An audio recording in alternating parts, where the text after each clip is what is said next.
Welcome. This is ActiveSpirituality.life. It is a weekly forecast program with astrology and a guided meditation activation to help you make the most of your week. It's run by Pamela Cucinell, that's me, the astrologer, and Suzy Meszoly, Master Healer. We invite you to find out more about our individual work.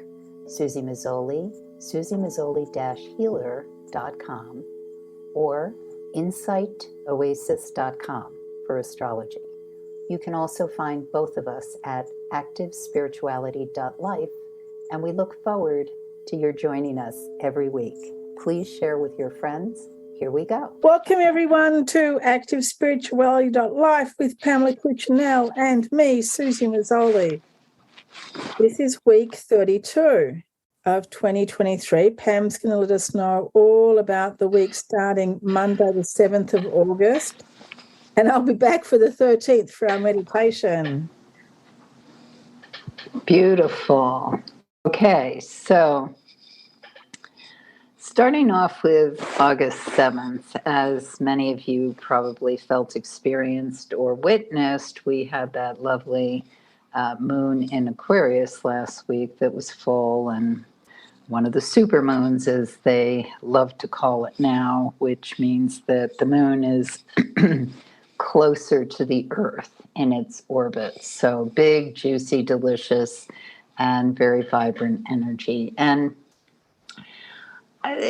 different schools of astrologers have different theories about, do the planets actually have a magnetic, physical effect, or is it simply the symbolism of the planet? I think in the case of the moon, which obviously is not a planet, but a satellite of the Earth, in that case, we're basically dealing with a synchronistic dance, because the moon, basically, the Earth would not exist as we know it if we didn't have the moon. Evolution, lunar tides, how the time, and this is, well, not to deviate too much into astrology, but there's timing things we do with transits, which is where the planets are in the sky now in relation to where the native came in, point of entry. And there's also progressions, which is a timing system based once again on your date of birth and how life unfolds or is colored by the slower progressive movement, which was a system the Greeks invented prior to telescopes and still works. So it's always interesting the way the moon, through progression, dovetails a lot with where Saturn is transiting. Moon being habits, daily routine, our emotional relationship with how we express ourselves in being human. And Saturn is how we do time, how responsible we are. And Saturn, our relationship with the moon, the Earth, is actually a rather Saturnine relationship, because it's the moon that creates the tides, gives us this sense of how, as I said earlier, how our planet actually has evolved in its biodiverse way. Without the moon, water would be spilling all over the place. We basically are critically dependent on that relationship. So I find it intriguing how the internet and people's greater awareness of what's going on in the sky and interest in astrology has built as we're in this time that is so absolutely critical with taking responsibility, a Saturn word, for climate change. Climate is changing, absolutely has been since when I was a kid. I read Silent Spring, Rachel Carson.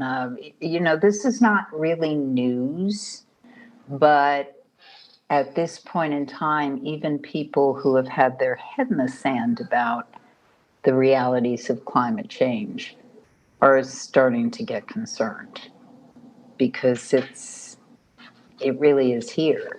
So I bring all that up because Venus is retrograde. On August 7th, we have the moon is in the sign of Taurus. And the next couple of days are really incredibly strong for building something that lasts. We're in the waning moon cycle because we had that full moon in Leo, in Aquarius, lit by the Leo sun last week.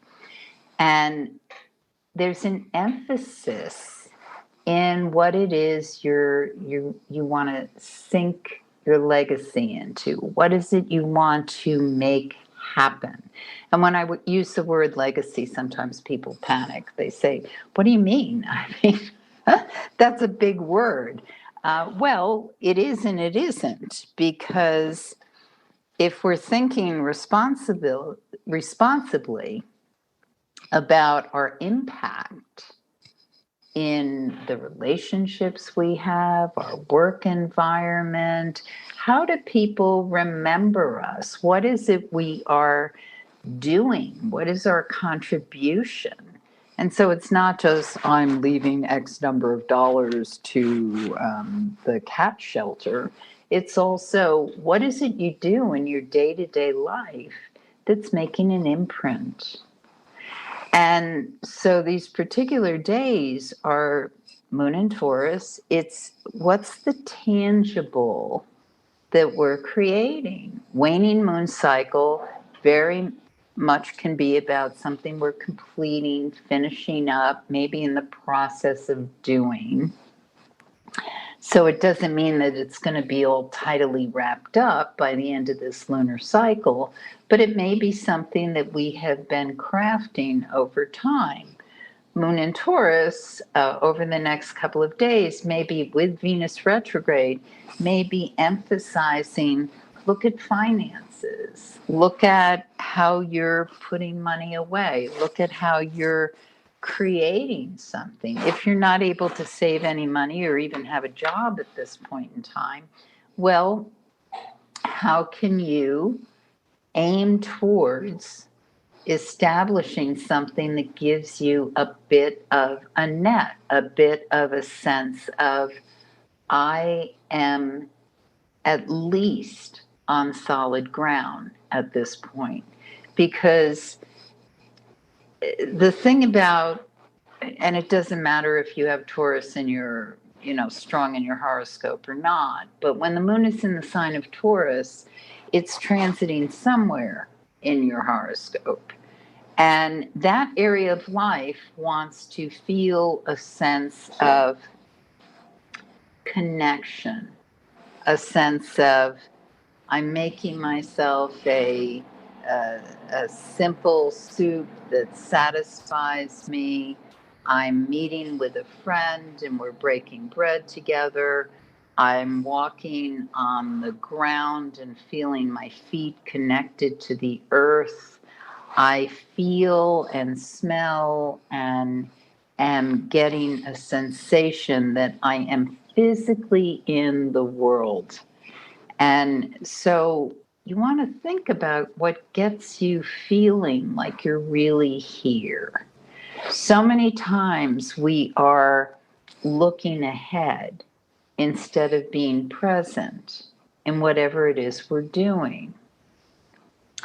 And that's one thing, like yoga being very popular now, or meditation.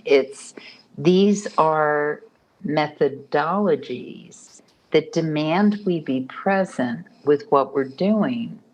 Otherwise, certainly in yoga, you may injure yourself because the whole experience of it is asking you to be present, to feel, to sense what your body can do and how to allow it to move more in whatever position you may be holding or realize you cannot hold. it's not so much about doing these Amazonian or Herculean positions or tasks. It's more about, where is my body today? How can I listen to it? And how can I allow it, the unfolding that gets me to a place where I know where I am in space?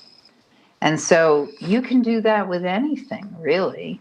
You can do that riding the subway. You can do that waiting on a bank line. You can do that listening to your child express something, or listening to a coworker try to say something. Be present. Don't be thinking about what you're going to say next.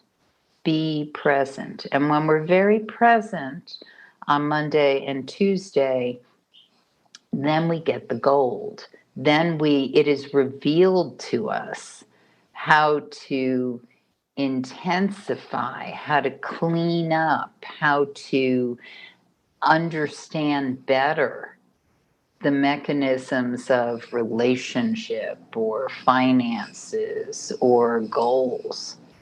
But not if we're like in our head. Moon in Taurus is not about being in your head. This is especially challenging for people with a lot of air or fire in their horoscope, because we're not necessarily used to being in the sensation state, in the tactile state. But if we can allow ourselves to be in that place, even for a short period of time, then we can mine the riches that are available there. Now, here's one thing I will say. Monday evening, it's especially important before you go to bed that, let's say you have a problem you're working on, or something you want to complete or solve or make happen.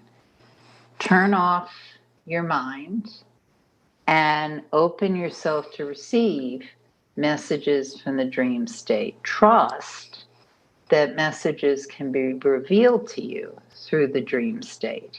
And depending, some people like to put a crystal under their pillow, or be careful of which one it is so it's not so powerful it keeps you up, or a tarot card that they've been unfolding into or working with, or a wish or message that you just write down and slip underneath your pillow and sleep.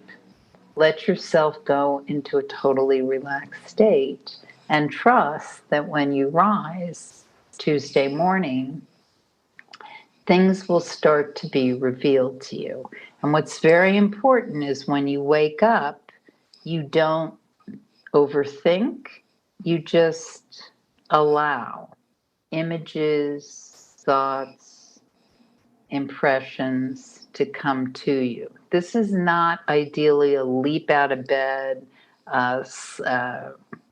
throw yourself in the shower, throw some clothes on, and run out to the coffee bar morning. This is more ease into the day in the moment. And if you're able to do that, that's when the revelations come. They may unfold, not necessarily on that moment. Maybe you're thinking, oh, that was a weird dream, or why did that occur to me? And then just put it away, or jot it down, or don't overthink it. And things get revealed later in the day, or into the next morning. Very, very powerful energy. So Wednesday the 9th, the moon goes void, of course, at 6:39 a.m. All the times I give her Eastern time. So you need to adjust depending on where you live or are. And so those who rise early in the morning can still be actualizing a lot of this mining for the gold that I've been talking about. Once the moon goes void, we have a little window until about 7 a.m. where we still might be getting some good juice coming in, or morning revelations or inspirations. And if you can make it a kind of ease into the morning, that's great. When it's void of course, we're not really being asked to push or try to make something happen. But at 9:05 a.m., it enters the sign of Gemini. Very, very different energetically from what we've experienced the past couple of days. Suddenly, texts are coming in, emails, phone is ringing, stuff is happening, news notices coming across, a lot of activity and action.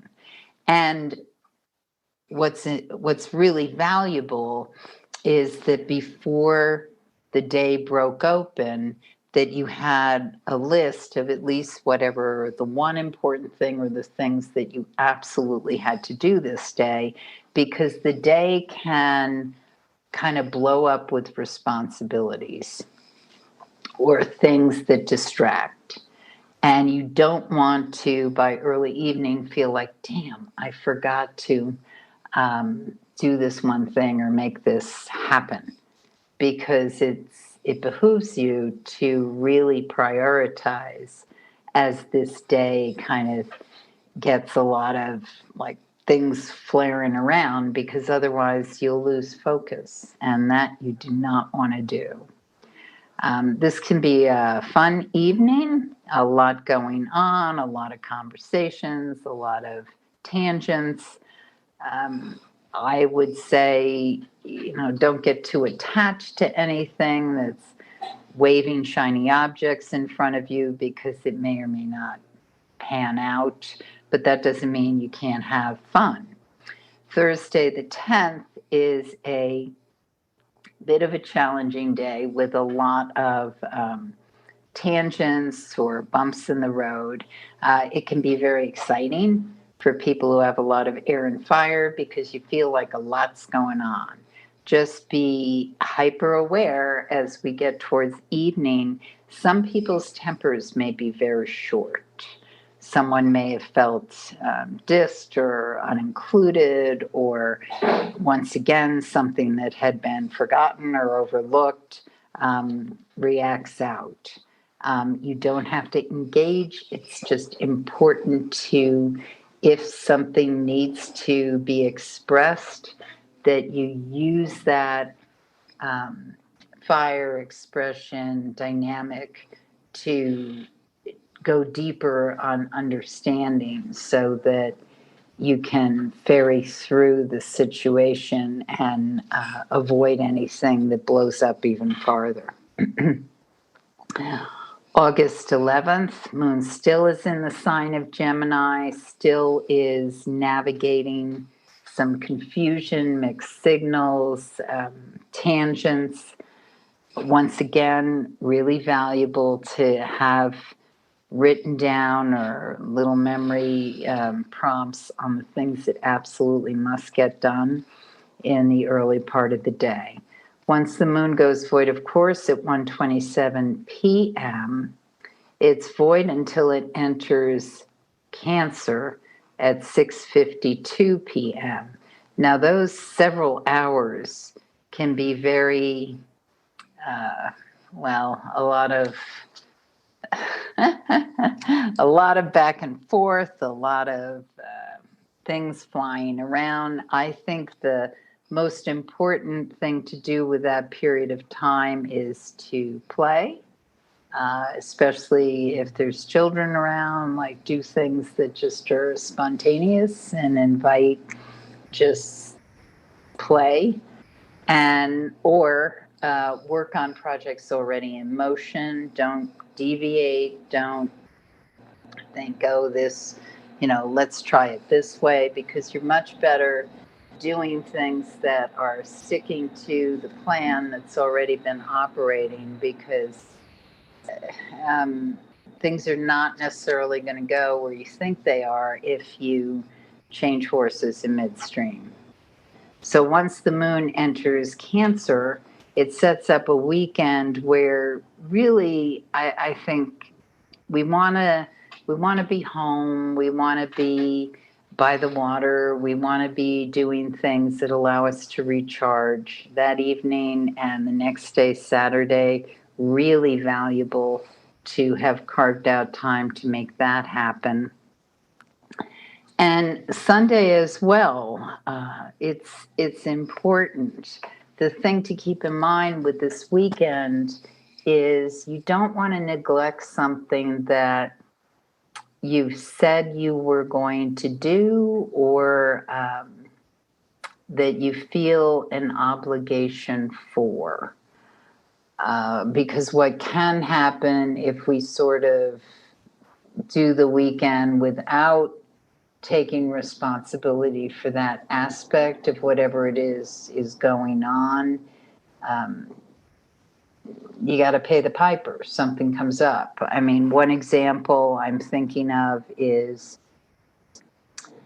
let's say you or someone, not to say you, someone wants to go out to dinner at a fancy restaurant, or decide they're going to splurge on something, and yet they really don't have the finances to make that stretch and do that.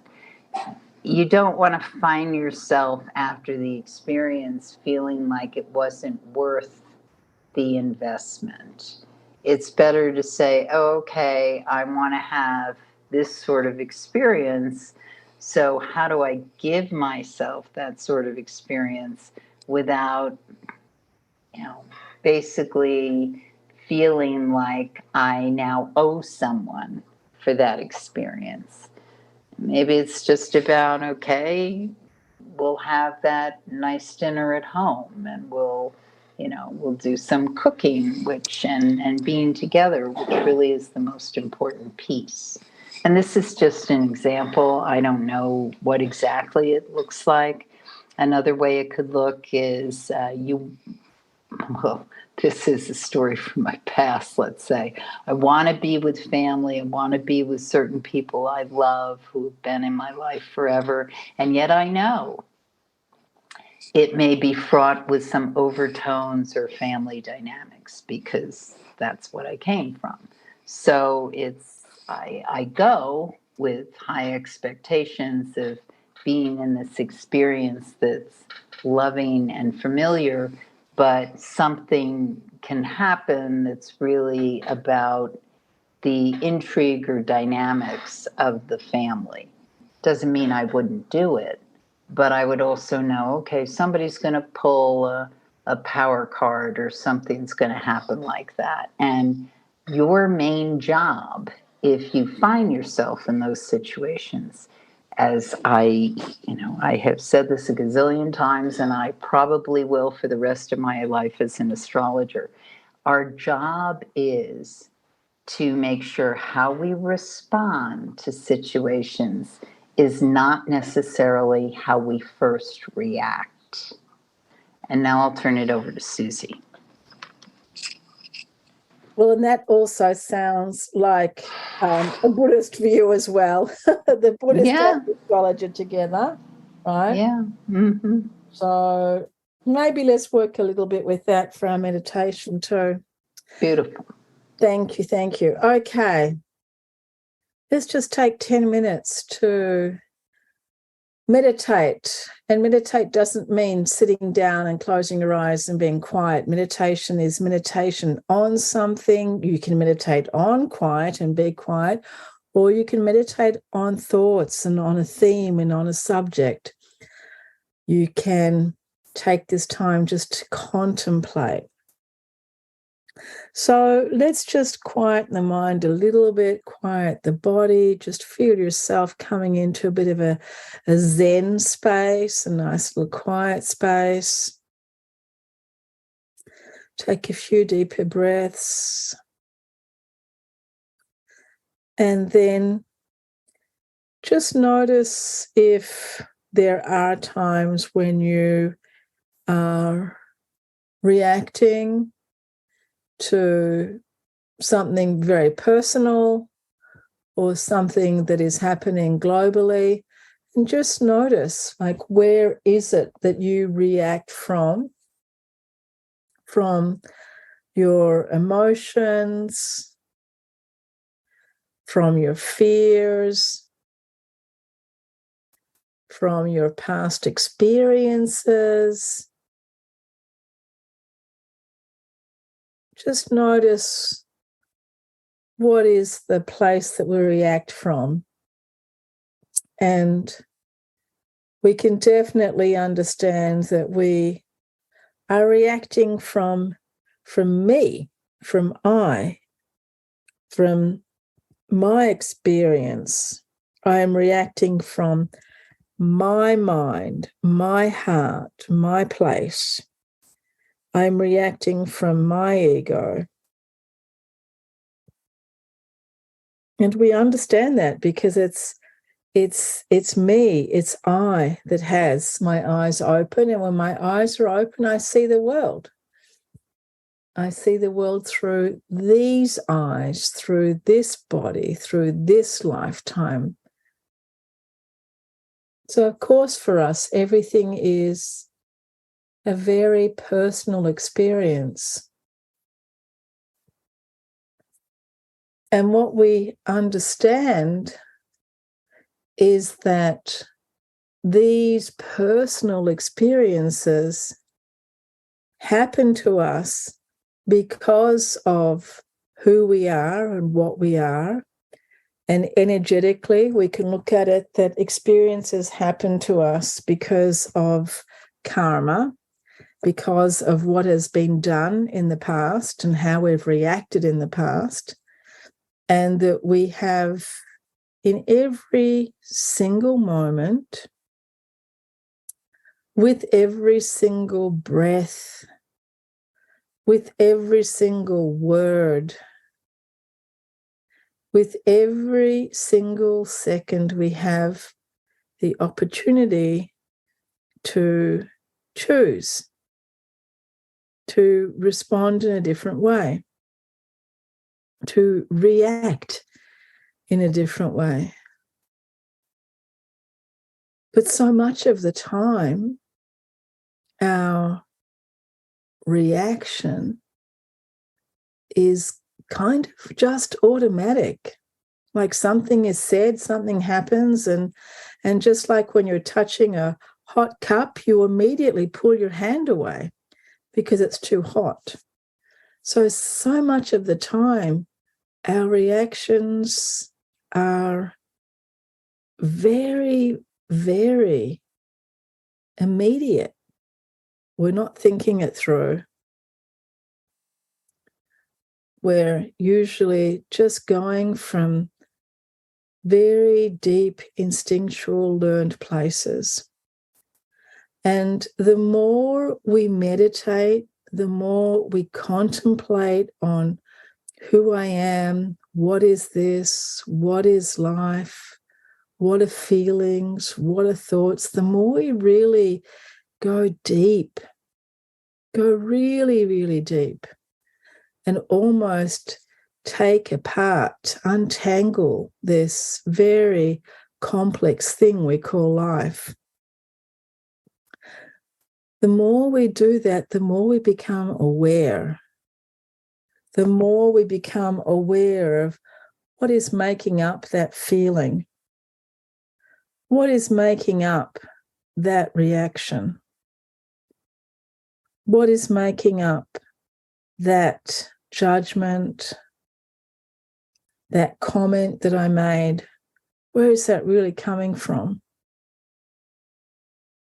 And one of the things that I have learned after many, many years of spending time with the great Buddhist masters is how important it is for us to understand what it is that we're really attached to, whether it's attachment to material things, attachment to people, attachment to concepts, attachment to our own life, attachment to feelings.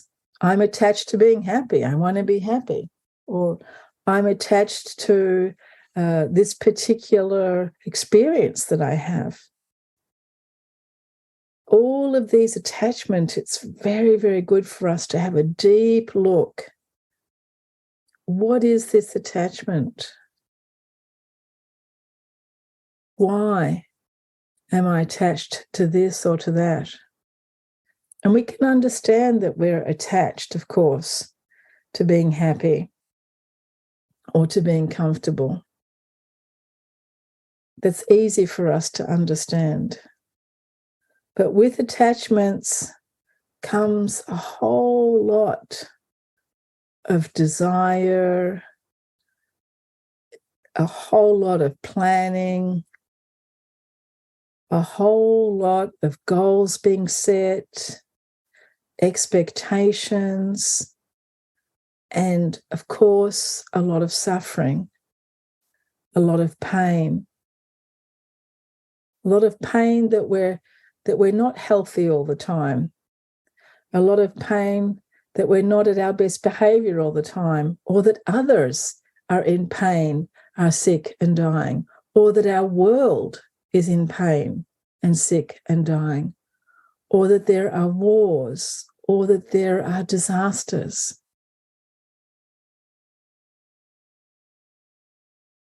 Let's just take a few deeper breaths and just for a few moments, see if we can find equanimity, neutral ground, absolutely neutral ground, where we're not full of desire, where we're not full of attachments, we don't really, really love something or don't really, really hate something, where we're not being pulled and pushed and pulled and pulled and pushed in all these different directions. I like that. I don't like that. That is terrible. That is very good. This is very, very sad. This is very, very happy. Just for a few moments, allow yourself to be as much as you can in this place of neutrality. And you can do it on a very, very simple level by not being hugely attached to your coffee or to your chocolate, but also at the same time, not having such a strong opinion and voicing it loudly about this or that. Just try it a few times for a few moments every day to be neutral, to bring the mind into a place of calm and peace, and to hold neutrality, and to see how that alters the mind. How does it alter your feelings? How does it alter your emotional landscape? Just as an experiment, just to see what happens when I'm neutral and I'm not so attached. What happens when I can hold this place? Gently, we take a few deeper breaths, gently opening our eyes and allowing this sense of neutrality, of equanimity, to just be in every pore of our body, in every breath that we take, just sharing this energy with the world around us. Thank you so much, Pam. Have a wonderful week, everyone, and love now. You have been listening to Suzy Meszoly and Pamela Cucinell of ActiveSpirituality.life. If you've enjoyed this program, consider a donation. You can find the link for that, ActiveSpirituality.life. Regardless, we look forward to having you join us again for next week's podcast. Please share and have a great week.